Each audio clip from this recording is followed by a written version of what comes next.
Hello and welcome. I'm Master Lama Rasaji, and this is our Friday Shangri-La edition of Rasaji Speaks. I hope you've had a great week.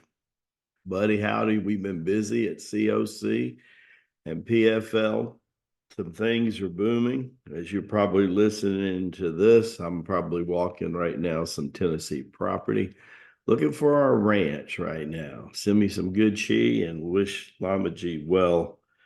The human dowsing rod, as the lamasery refers to me. So we'll see how that works. Today's title is going to be Deceptive Whisperers, Unraveling the Impact of Life.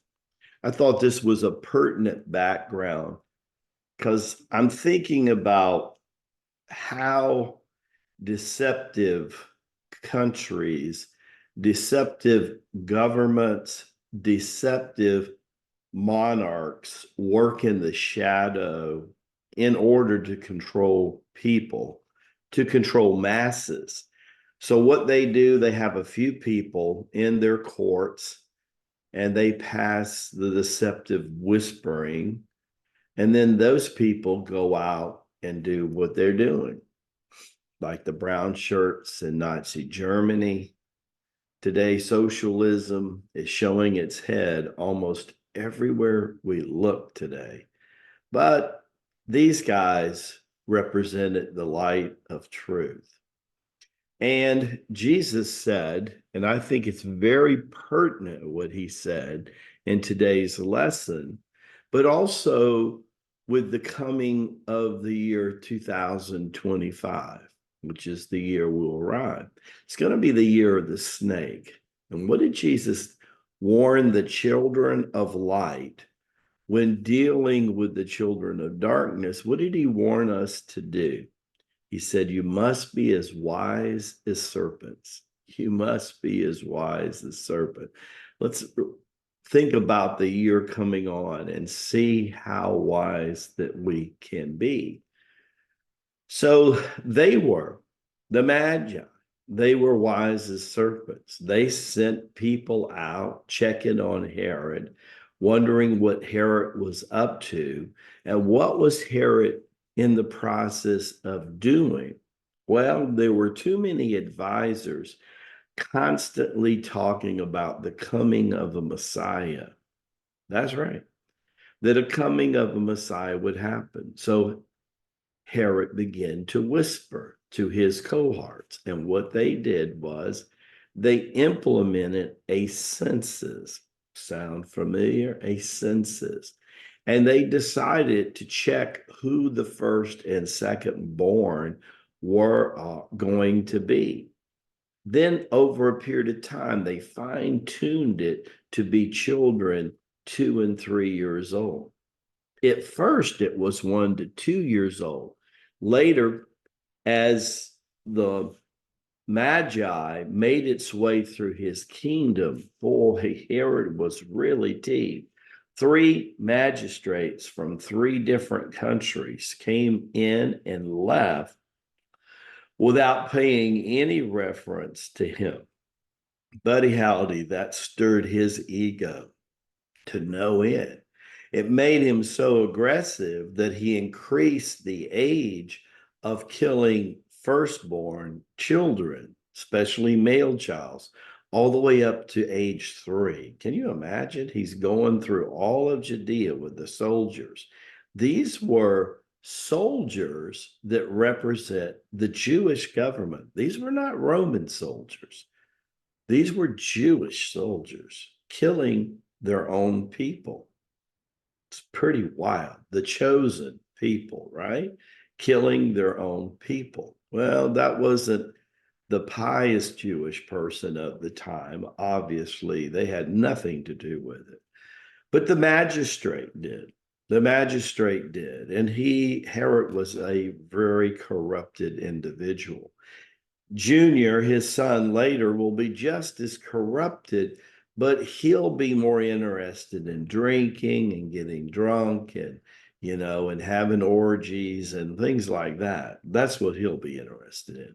The Father was all about power and authority. Do whatever it took, even, kissing up to the Romans. If it took that, he would do that.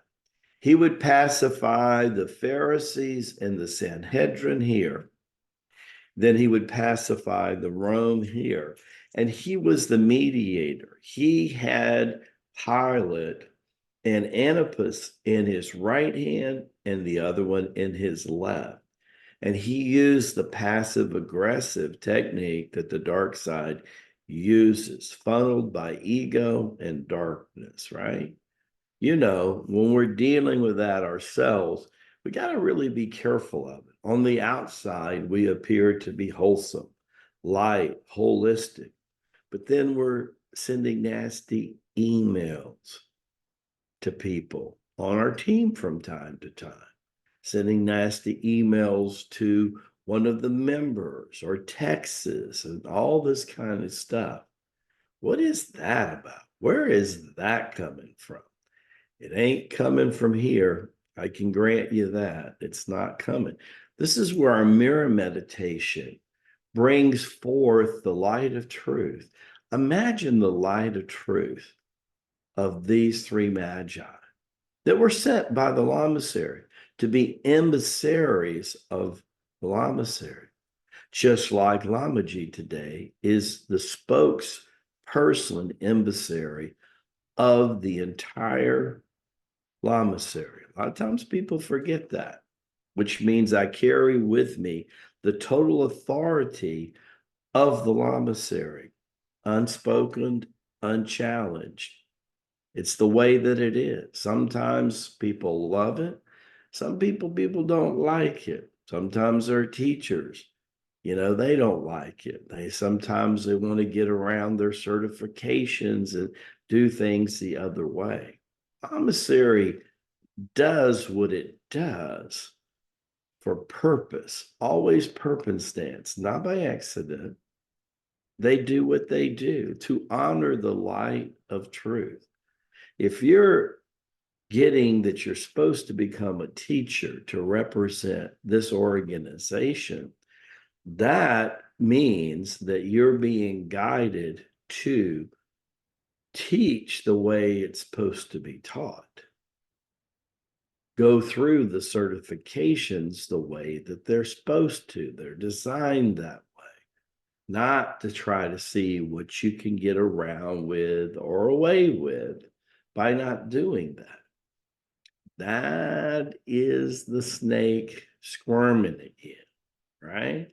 So understand, it's not called the straight and narrow by accident. God's will, God's way, pretty straight and narrow. I don't see a lot of opening there. Do you? So be careful. Be careful of the whispering. Be careful of following your ego. Oh, yeah, forgot to tell you. All of that whispering behind the scenes, behind the backs of loved ones, that comes from the ego. That comes from the little self. It has nothing, absolutely nothing to do with the higher self, right? Because the higher self brings everything out in the light. That's why they referred to it as the light of truth. And the light of truth in 3D, it's the most powerful frequency and the most powerful vibration that it is. Joy training today, whether it's live or recorded. Lamaji is always with you, and wish me well on our journey and on the hunt, right? God bless you. Baraka Bashai to you and your glorious family. I'll be with you tomorrow morning on Risaji Speaks. Don't be late. God bless you.